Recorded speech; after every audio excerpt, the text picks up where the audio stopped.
The LGBTQ plus community in the San Gabriel Valley is widespread but welcoming. We are many people from many different walks of life, and this podcast seeks to share in those differences.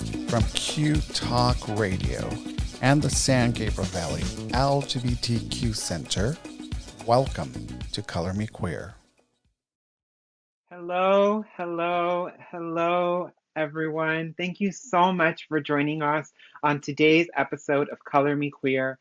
Our guest this evening, afternoon, morning, whatever time you're listening to this episode, is our very own longtime LGBTQ plus advocacy devotee, Aaron Saenz.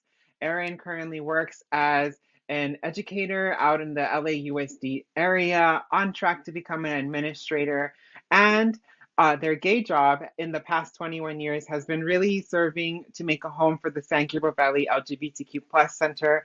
I can talk a lot more about this as well, but just jumping quickly into the questions. Aaron, with your 21 years of experience doing local advocacy, what do you think is still missing in the San Gabriel Valley? Wow. So first of all, thank you so much, Camila, for having me, and to everybody listening. I think it's the work that we're doing is fantastic, and everybody who gets involved makes it one more step closer to being a reality. But to answer your question, the thing that I think we need most is a physical center that's all of our own, that meets the needs of our community. I think that's the one piece of the puzzle that, through this journey that we've been missing. And I think would really provide the leverage to accomplish our goals. Thank you for sharing that. And I know it's something that we've talked about in our last 4 years working together. So I'm excited to move forward in that direction. And I feel like it's a beautiful moment for us to sit here, one president to another president, talking about this liberation work that we're doing for the LGBTQ community in San Gabriel Valley. Just curious, in your role as president, what is something that you learned being in the driver's seat? So one of the things that I've learned is my biggest lesson in all of leadership, and I learned this from experience, but also from reading. And I read a really famous author, John C. Maxwell, and his whole life is divided to leadership. But he said a quote. He's a little religiously for me, but he says this in books. He says like if I start talking about God and you don't like it, just skip a few pages and you'll be fine. So that's what I kind of do. But he said a quote that kind of resonated with my experience, and he asked a question of the reader: what is the one aspect of leadership that a leader has to have? And throws out communication, organization, personality, but the answer to the question is followers. You have to have people following you. If you don't have anybody following you, then who are you leading? What are you leading? And so that kind of resonated with me with my mistakes in leadership, as I thought a leader is the one that had to do everything, right? Like the one that had to do, be the face and be everywhere and do everything. And so later on I learned that no, you need people to do the work for you, and the leader is the visionary. The leader is the one that finds people who can do what they can't do and asks them to do it. And I think that was the biggest, leadership lesson, I guess, to answer your question. Thank you for sharing that. I'm actually a fan of John C. Maxwell's work. I read Great Leaders Ask Great Questions, and I thought it really helped me find a framework of understanding that sometimes I might not have the answer, but in a leadership space, I can at least be there to hopefully detail and rail the right questions. And so it's a beautiful thing to be here talking about. So in thinking about the right questions and where we're at, I'm curious about our background, and the beginnings of the SGV LGBTQ plus Center. Could you talk a little bit about the origin story? Sure. So I'm going to touch a little bit my personal history to answer that question, and then I'll go into Thank you. the answer for your question. So I grew up as a little gay boy in the San Gabriel Valley, but I didn't have the right definition for gay. I always thought that gay meant you wanted to be what we call transgender today, because nobody talked about anything about that. It was not common vocabulary. And so when people would ask me when I was a teenager growing up, are you gay? I would say no. Like, no, like in my mind, I like my penis. I like these things and I don't want to get rid of them. And so that was my first confusion. And it wasn't until I went to college that I learned, like what gay really meant. So I started getting involved in the gay organizations there on campus. And then when I moved back to California in 2000, I reached out to the LA LGBT Center, as it's known now. And, I said, hey, I'm a 20-something-year-old, gay guy in Arcadia area. What can you connect me to on this side of town? And their answer was like, well, we don't even know where that is. I'm like, I'm 20 miles away from you. Like, you can't, guide me anything. And there was an active PFLAG group, and there was a lot of stuff going on, but they couldn't even direct me. So that was the impetus for starting the what was then the San Gabriel Valley Pride Festival. And the sad news about that was, in 1999, there was an organization called Catalyst that had held their last Pasadena Pride Festival in 1999, and I had moved back in 2000. I had just missed it. And there was a little magazine called The Pink Sheet, run by Rosalie Stevens. And it was like a newsletter, community newsletter for the LGBT community. And so I found it. I don't know how I found it, because this is before the internet. And I saw a poster for the Pasadena Pride. So I called the number, and the lady answered, and she's like, we had to disband the organization. We weren't a 501c3, and all this stuff happened. And we, as board members, had to give our own money to pay back the vendors. And so we just disbanded. We gave up. And I pleaded with her. I talked to her about 3 or 4 times and pleaded with her, like, come on, please, we need to do something. I'm only 20. I don't know what to do. So with Teresa and let's see, I'm trying to think of her last name right now, but I can't. But Teresa and Christopher Ramirez and myself and a wonderful woman named Margot Strick came together, and we created the San Gabriel Valley Pride Festival. So that was our first event in 2001 in September, right before 9/11. So that was fun because they were telling us not to get together, and we had been planning this event for a long time. So but that was the impetus. That was what started this whole thing, is this LA Center telling us that, there's nothing out here. And I knew there was a community. And so, that was the little spark. And then in 2011, we were approached by, a group of people who wanted to start the idea of the Pasadena Pride Center. And that's when we created that board, and we brought in some community organizers and leaders in the LGBT community, and we filed the paperwork, because in my mind, I had been leading the Pride Festival for a year, and I had always dreamed to turn it into the center, but I didn't know how to do that. I didn't have the tools, I didn't have the skills, there's no book on how to start a center. And you so, can say that again. Yeah. And so, well, now there is, but,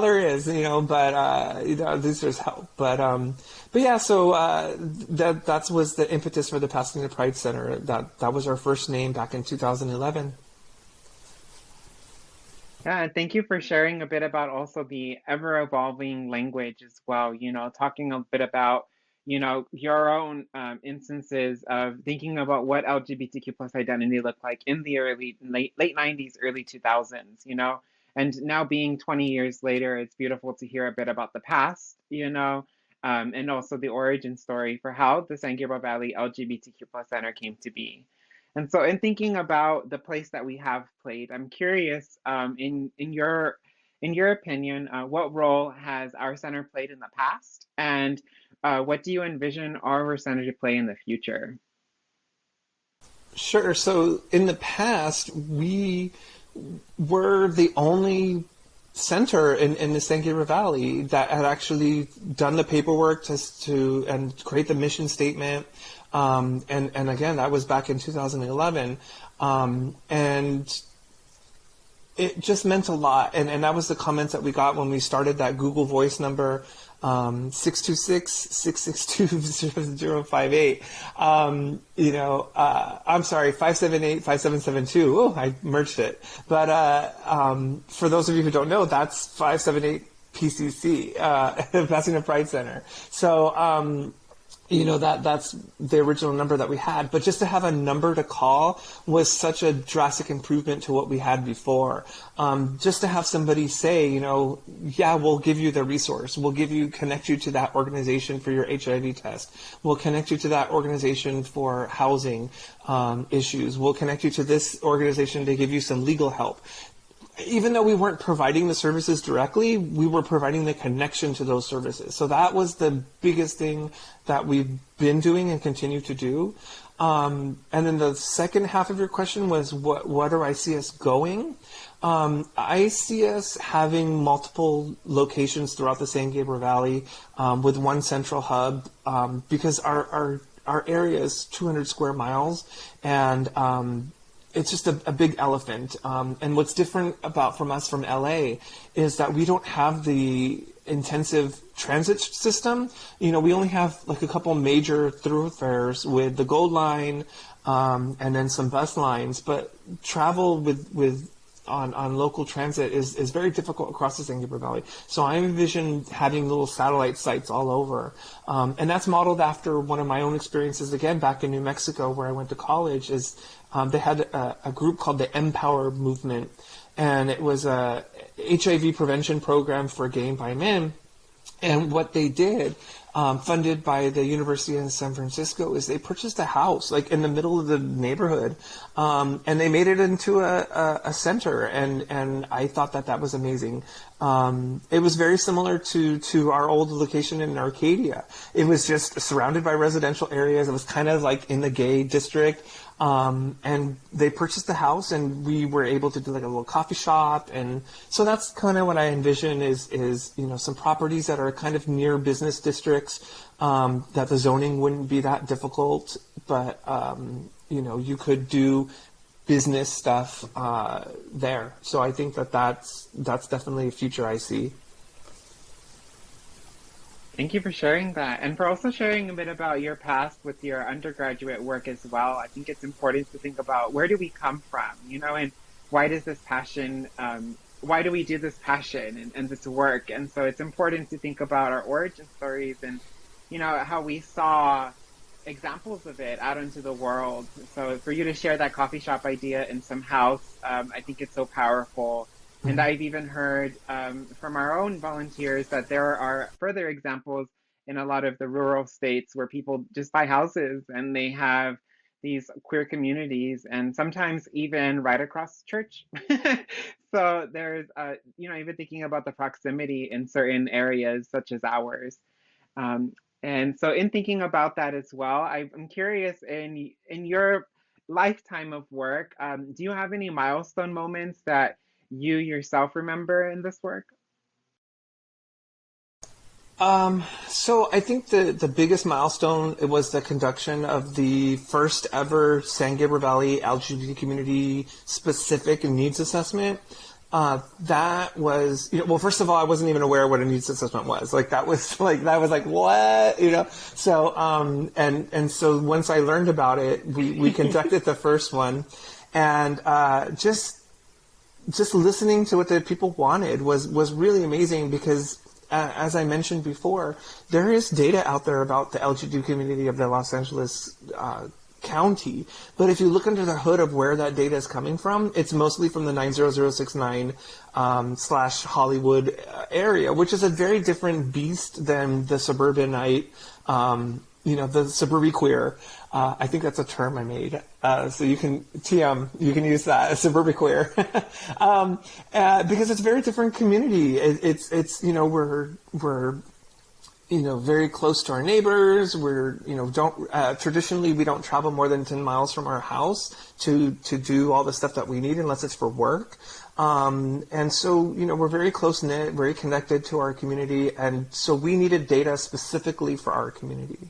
So I think that was the biggest milestone ever, the creation of that project with 4 listening projects throughout the San Gabriel Valley. So we did, we rented spaces throughout, like Pasadena. We did one in El Monte. We did one in Diamond Bar. Diamond Bar, and then we did one in West Covina. And so those, along with an online survey, was really amazing because you could read what people wanted and what they envisioned for what the center should do, and that was powerful. Definitely. And to even think about when I came into the center, for the listeners and you all providing some context of your little host here, I came in November 2017, and my very first volunteer meeting with Aaron, I was asked, are you available to be in a parade tomorrow? We're going to be in the Doodah parade. And I was like, okay, we're doing this. And I was a part with some other amazing folks. And it was only 5 of us, and we were behind the Queen, and we were doing like Yes, Say the Queen, and having an amazing things with Queen Imani. And so that would be one moment that I always treasure, is showing up to this meeting and being asked by Aaron, can you do this? And I was like, okay, I'm there. And that just goes back to what I was saying earlier. We have a community. I've always told the board and people involved that I'm not worried about the money. I'm not worried about the people getting involved. We only have to ask. And I think that now that we're starting to ask, the reality is starting to become true. And I think that goes back to my leadership lesson that I learned, is that, you can't lift everything by yourself. You have to ask the people to help. Yes, and I definitely appreciate you for tapping me in for help, and then as well, bringing into reality where we're at today, also understanding your role and your own professional journey that you'd like to walk on. And so, for context, Erin is currently our first and only emeritus board member with our board of directors. And so they currently don't sit on our board of directors as a voting member, but they do sit in on our board meetings as more of an advisory role, and is actually still helping guide us through the strategic plan implementation process that we're currently walking. And this podcast is an example of that, making sure that we're getting our stories out and letting folks know a bit about how did we start and what is the SGV LGBTQ plus Center. And it's powerful. It definitely is powerful. And with that, I do want to just go into the next one, because I want to answer this quick question as well. From the needs assessment, I was curious, what is something that it's taught you in the last 5 years of actually implementing some of this work into the community? So the results from the needs assessment were basically 4 lessons that we learned, right? So the first one was that the community wanted a community. It was kind of duh stuff, but it was nice to see it reflected in numbers, and so and black and white, and so that was the first need, is that we actually want an LGBT community center. We want to build our community. So that was number 1. And then number 2 is we want locally provided and culturally competent programs and services. So the chief complaint that we heard over and over again was, I'm tired of going to West Hollywood and LA to get the services that are culturally competent. Why can't I get them, as I mentioned, within a 10-mile radius of where I live? That's we are in California. And so that was, we're not in a rural area. We should be able to get that competent care. And so, the third one was, basically targeting to services that didn't exist. And that was particularly for 3 subgroups, which is the LGBT senior community, the transgender and gender nonconforming and non-binary subgroup, and the recent immigrants or first generation Americans. Those were the 3 groups that really have no services available or didn't. We do now, and that's the big thing that we've done over the last 5 years. Is we said, okay, we can't really do anything about the third community right now. We don't have the capacity for language translation and stuff like that. So we'll put that on hold, but we can do something for the LGBT seniors and the transgender and gender nonconforming and intersex non-binary group, and look where we are. Like we have expanded those programs. Our senior programs and transgender programs are one of our biggest programs that we offer with the most participants, but also the leadership. Growing from within. I think that is really amazing. That we've been able to do that over the 5 years. So.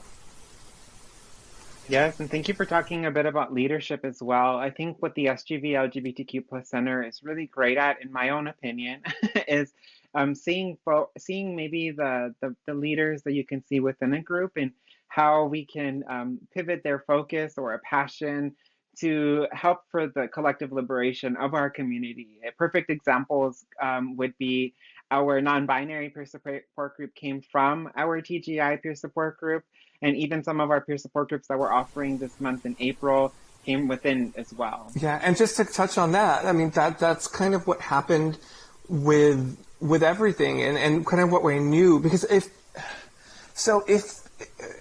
if we were just to have, like, I'm just going to say, like, the purple shirted red hat club, we wouldn't get very many people because there was no network, right? There was no carrying the message. And I'll give you an example. So, like, if you go to West Hollywood and you say gay, it goes gay, right? It just like ripples like a radar system, right? The signal goes out because the signal is really strong. But if you go to like Arcadia and then say gay, the signal's going to drop off, right? Because there's nobody to pick up the signal and carry it on for you. So we had to build that community first. And in order to build the community, we had to widen our tent. We had to start with broad swaths of our subgroups, and then we could then separate off into a little bit. Or if we started with having individual groups for the red-hatted, purple shirt people, you would only be there in the room alone. Like, you wouldn't have anybody else to support you because you would be the only one. And so, that's kind of why we did it that way. Is we started broad and then branch out from there. Yeah, and I think it speaks to the need for just, I'm actually going to use the term that you use pretty often, is planting the flag, is understanding that what we're here, I see, so for context, Aaron is nodding, and it definitely is a term that I've heard more than once in our meetings, because I think that our center, in a way, serves as a home for people, and like I'll even tell folks now, is that due with COVID-19 and with being an online model, in a way, it served for a home for people outside of the physical as well. And it's really provided a space for people to find comfort in community, in sharing folks, maybe if it's through an activity, maybe if it's through a peer support group setting, or even one of our author series, but really seeing that the need for just having our voice there and planting this flag. Did you want to expand any about where you first learned about this planting the flag?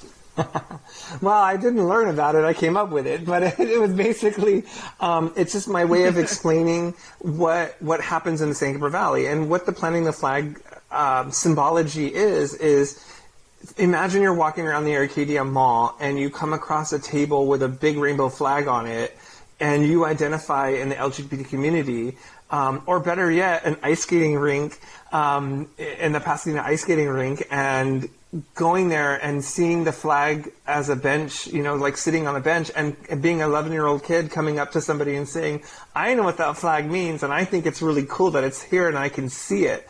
That's what planting the flag means. It's bringing pride to the people, and it's making pride visible. And I think that, now we have so many flags that, it kind of gets lost in the weeds a lot, because like sometimes people don't know what the flag is, so that's why we use the rainbow flag traditionally, because it kind of is that universal symbol. And then, like I said, we bring in the other flags so people, fly their flag together, they can kind of congregate.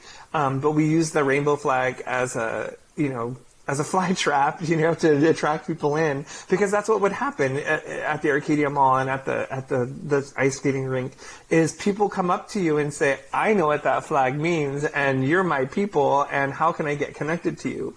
So that's what planting the flag means. It literally is putting your visibility out there and collecting people who are like-minded, and then getting their email address and heading them up for money. No, I'm kidding. And And I think it actually speaks to the truth of a lot of the essence of our work. I think the essence of our work falls under education and awareness. And it just is in alignment with our strategic plan. It's in alignment with our mission statement of being able to provide an area free of discrimination for all folks, and whether LGBTQ plus or not. But truly understanding that at the essence of it, it's making sure that we just have a space by making it for ourselves, really owning that power within us. So I want to just ask this really cool question that we have on our roster is, can you tell us a story that has impacted you the most in this work in the last 10 years? Maybe an experience with somebody. You don't have to share names, but I'd love to hear about like just the story that always keeps in your mind when you're thinking about the center. Yeah, so it's a common story. It doesn't really have one person attached to it, but basically the story goes something like this. I went to a volunteer meeting and I was asked to help, and I saw how much work needed to be done, and I reached out for my friends to help, and as I developed my own internal leadership skills and was given the autonomy to do and create things that were a passion to me and passion to other people in my community, I now am the committee chair, and now that I'm the committee chair, I'm being invited to board meetings, and I'm being invited to present, and I think I might be a board member, and I think that might be cool, and applying for the board member, slot when the time would come around. Being interviewed, having to fill out the application, and now I'm a board member, and now I'm driving my vision at a strategic level because I can directly input. So that's the story that's kind of helped me keep alive and know that the center would survive, is because we're really empowering our own to do things that they like to do, and other people just clutch onto that, and the ball just keeps going and going and going. So that's happened, at least 2 or 3 times throughout my tenure, and I think it's amazing because that's how. So again, back to John C. Maxwell, you have to grow leadership. You have to, develop those leaders around you, so then that way you're not the only one being the leader. You're empowering leaders to do the mission of the organization.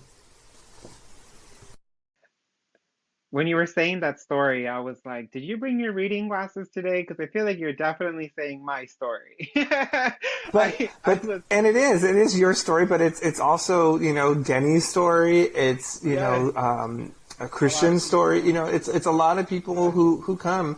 And again, the thing I keep telling everybody is, ask. We have about 100 volunteers. Ask them to do stuff for you. Don't do it by yourself. You're responsible for getting it done. You're not responsible for doing it. Thank you for sharing that, and for sharing the story today about the past 10 years. We're talking a bit about the origins beyond that as well.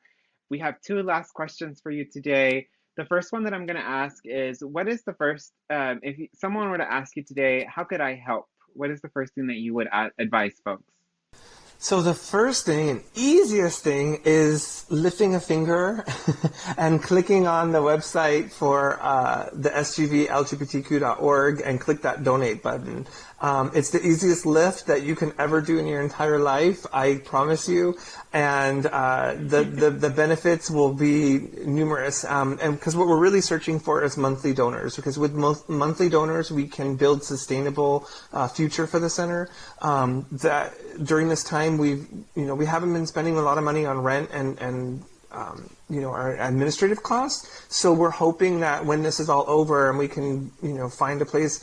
The sad, fact of it is that a lot of businesses have closed, and that leaves a lot of real estate. So we have a very strategic opportunity to get a physical location, but we need the money to do so. And so if you want a physical center, go to the website, sgvlgbtq.org, click the monthly donate button, and give as much as you can, because that is really going to help us build the idea of the center.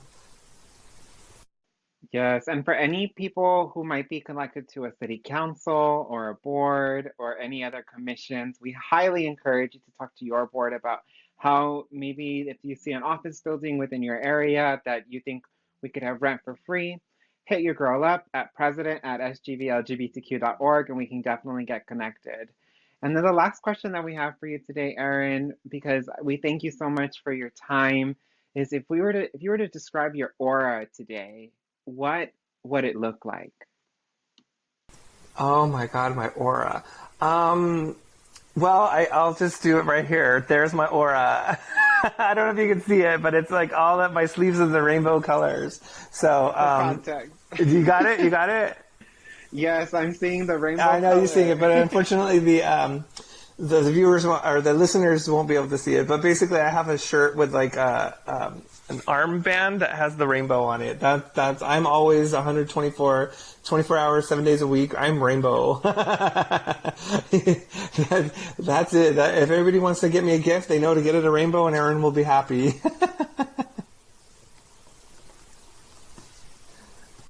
I love that. And thank you so much, Aaron, for joining us on today's podcast of Color Me Queer. Thank you, listeners, for hearing episode 2 of Color Me Queer. We highly appreciate you subscribing to the podcast, donating if you become a monthly donor. And in advance as well, we encourage you to stay tuned for episode number 3. And I wish you a good evening, folks.